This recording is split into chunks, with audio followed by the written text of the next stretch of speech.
to America, starring the Whiskey Novice.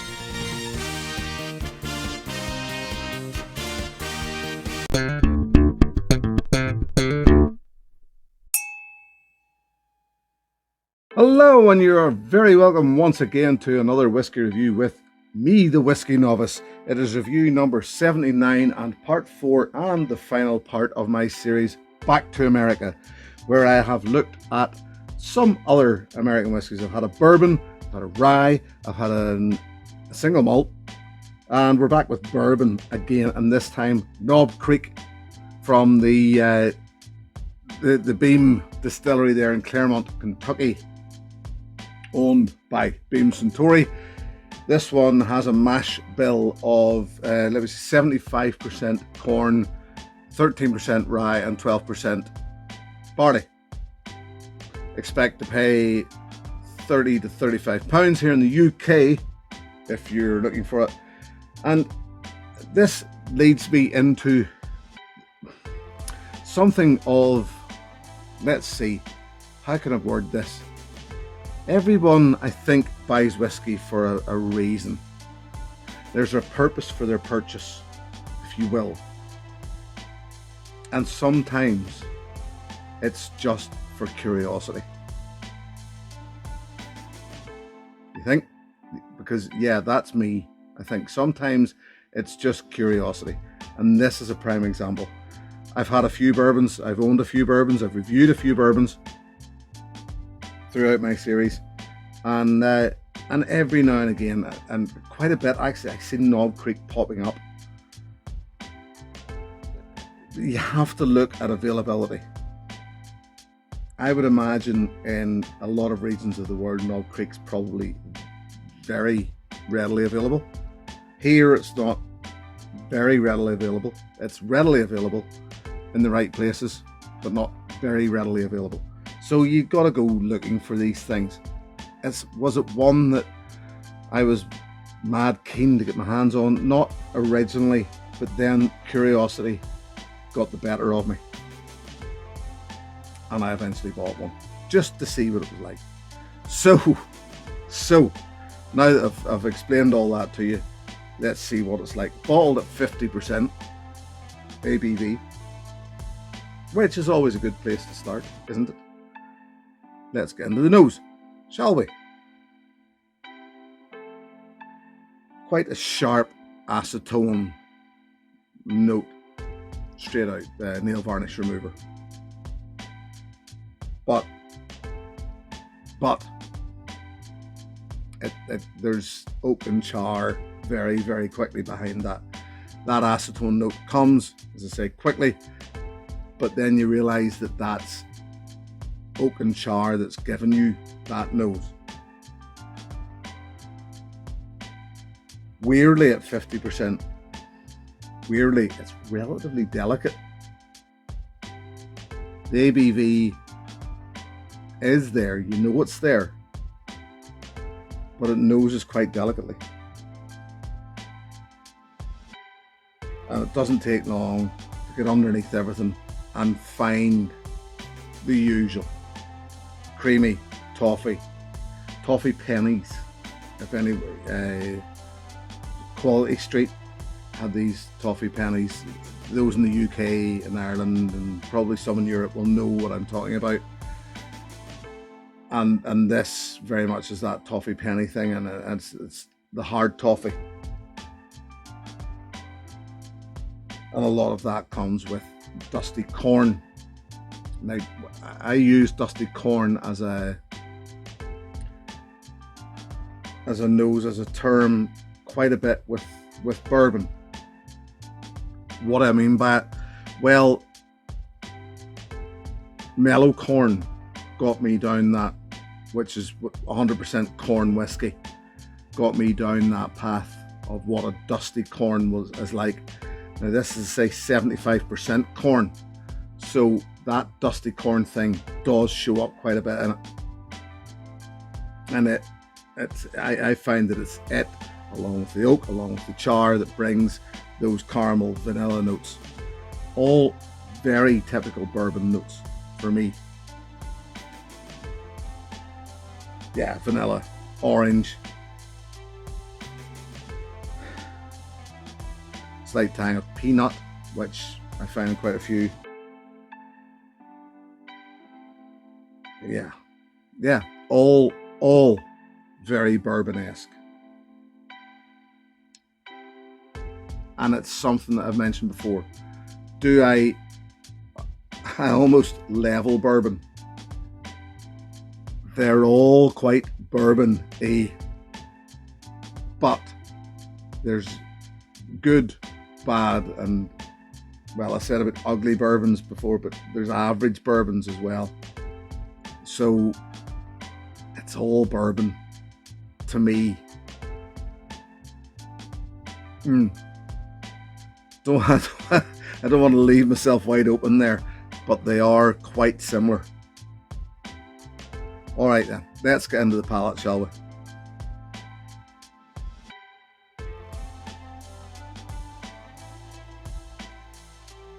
Sharp, sweet and sour delivery. Quite bright.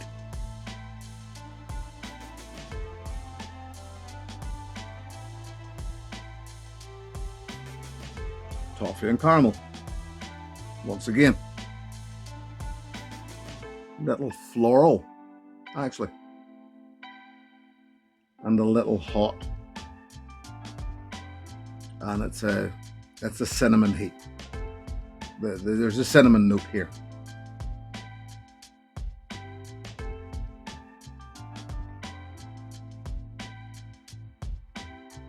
It goes dry quite rapidly.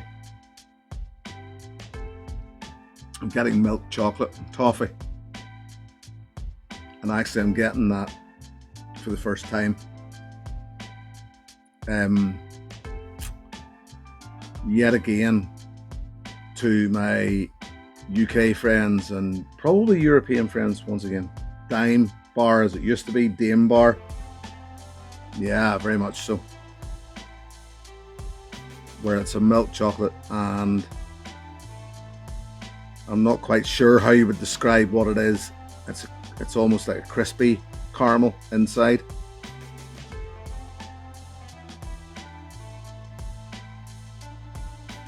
Yeah, that's nice. And the cinnamon plays in to a cereal, and I've said this before, almost like a tart apple pie. I'm going to say a tart, a sharp tart apple pie. More oak, more vanilla.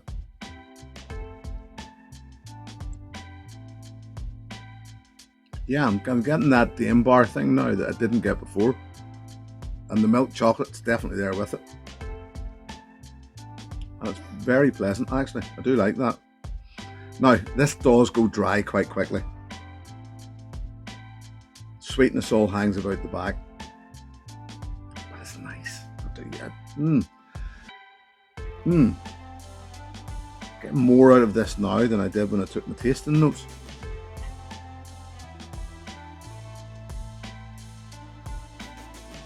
Everything else comes back. The orange, that hint of peanut, it's all in the palate. Dusty corn. The finish, it goes dry very quickly. It's quite lengthy. The heat hangs around, and there's a lingering memory of that cinnamon, peanut, orange, bourbon-esque stuff. But yet again, the Dame Bar, which I mentioned.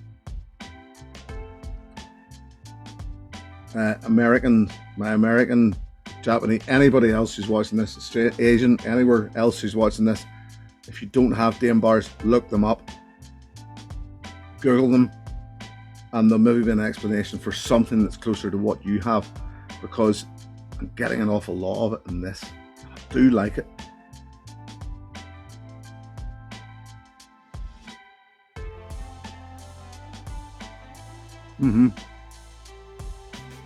Yeah, as I said, curiosity, maybe buy this. Is it gonna set the world alight? No, it's quite an average to good bourbon. Would I go out and buy another bottle after this one's gone? No, I'm not going to. I'm not, it's good. I like it. But it's just another bourbon. Did like that Dame Bar thing. Must say that's the first I've sort of found that in it. And now that I can put a name to it, I did like that. 30 to 35 pounds. Have to go looking for it. It's good, but it's not going to set the world alight for me. But that is just me. There. Done. Knob Creek. Done and dusted. That's pretty much all I have to say on that. Good. Not going to set the world alight. So, what's left to say but... yeah. If you like this, if you've had this, I'm going to suggest to you another American whiskey. I was going to say bourbon, but technically it's Tennessee whiskey. All right? There's those that will argue that Tennessee whiskey isn't actually a thing. Of course it is. It's filtered through charcoal, so it makes it different. And I'll tell you something else. This is the Jack Daniel's Single Barrel Select. Now, I cut my teeth many years ago on whiskey, and it was Jack Daniel's that I cut my teeth on. I began with Jack Daniel's Classic number 7, and I would now I wouldn't rate it at all. I'd still have it with to say I wouldn't rate it with a cola or something. Okay, there's I granted Jack Daniel's and cola, fair enough, but to have it on its own, no. There are better Jack Daniels. This isn't bad Jack Daniels. There are ones in the entry range that aren't bad Jack Daniels. You'll get the same sensation with them. To say these are in the same league, the reason why I've picked this was, if I were in a bar back in the day and they didn't have Jack Daniels, I drank Jim Beam. And this, technically, for me, is Jim Beam's higher end. Okay? Knob Creek. Same distillery. But it's a higher end of... it's obviously it's a different one, but it's just like high-end Jim Beam. With this, with Jack Daniels, what you'll find with most Jack Daniels, I think, is there's a more gluey thing. There's, as in, when I'm going to say a gluey thing, it tastes like what I remember gluing my models with back in the day. The plastic models, gluing them together with this stuff in it. But this is a better one. This isn't bad. So if you were one of those people that went Jack Daniels, Jim Beam, etc., if this is a higher end Jim Beam, this is a higher end Jack Daniels. They're not terribly similar, but neither are they completely dissimilar, if that makes sense. There's similarities to be found between them. So if you've had Knob Creek and you liked it, I'm not going to recommend buying a bottle of Jack Daniels and trying it and thinking you'll find the same thing. But go up the range in Jack Daniels and you'll find good stuff, which is starting to become a little more similar. There. I confused myself a little there, I think. Anyway. Yes, Knob Creek. Not bad. My curiosity was sated. I got to know what it was like. It's not bad. There are better bourbons. There are much, much worse bourbons. That's probably a good way to explain it. So if bourbon's your thing and you don't want to spend a whole lot of money, you want something good, but not going to blow your socks off. Knob Creek. There you go. Nailed it. That's me done for this one. I'll be back for another series and something a little different the next time. Until then, I'd like to thank you all very much for your support. I'd like to thank my patrons very much for their support. If you'd like to join that group, the details are below. Until the next time, my friends, here's to your good health. Cheers. Hey, thanks for watching my video. Please click and subscribe to be notified of further content.